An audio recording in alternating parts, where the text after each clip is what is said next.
Welcome back to our conversation this morning with Segun Idowu, the president and CEO of the Black Economic Council of Massachusetts. And Segun, we're hearing more these days about reparations, which the dictionary defines as the making of amends for a wrong one has done by paying money to or otherwise helping those who have been wronged. Now, reparations were paid to the young state of Israel by the Germans after World War II, and the money helped fund their electricity grid, jump-starting the so-called economic miracle in the desert. And the argument is that something similar to that should happen here to help repair the damage of many generations of racial discrimination in housing, employment, and other means of wealth creation. Where do you and BECMA stand on this, and what do you want to see happen if indeed you think reparations is a goal?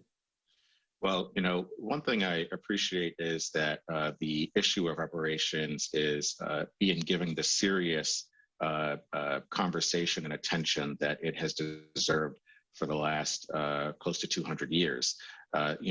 We just finished celebrating, or at least I would say commemorating, Juneteenth, when on June 19, 1865, 250,000 African Americans were told that they were now free, as if freedom is something that can be given from one human being to another.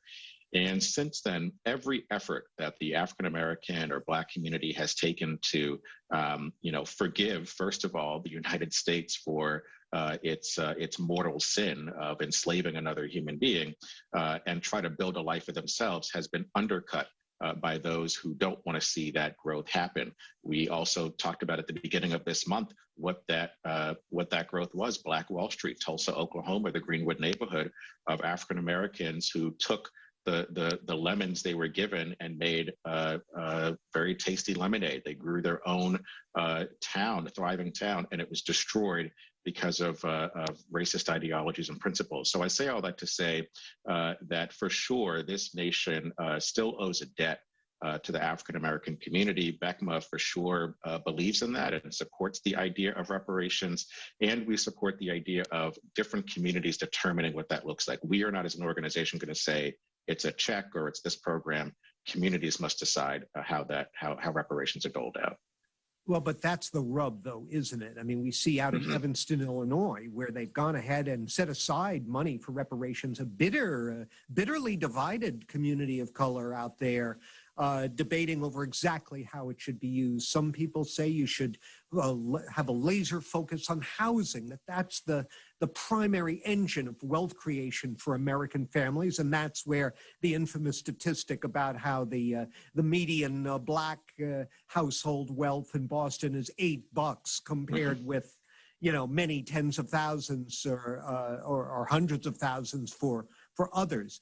Are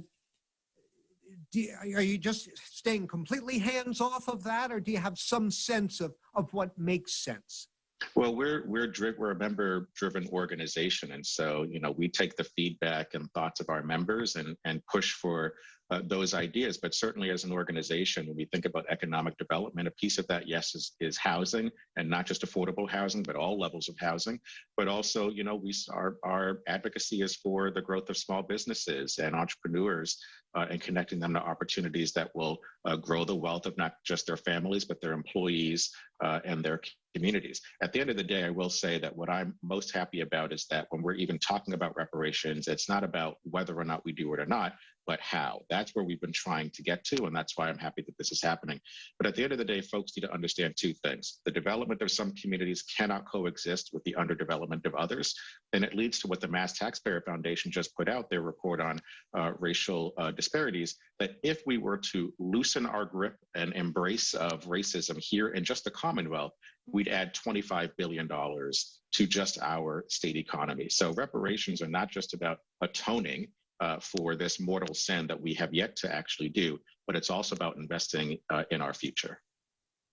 And everyone would benefit from that kind of economic burst. Absolutely. We're just about out of time, Segun. However, I do want you to complete a sentence for me. So far, the Boston mayoral race has been blank. So far, it's been very interesting, and we're looking forward to further conversation and hear what these candidates have to say about the future of our city. Will BECMA be endorsing? Well, as a 501c3, we are happily staying out of endorsing, but we'll certainly be holding them accountable. We will look forward to checking back with you again sooner than a year from now, perhaps as election day approaches, to hear more from you. Segun, thanks for your time.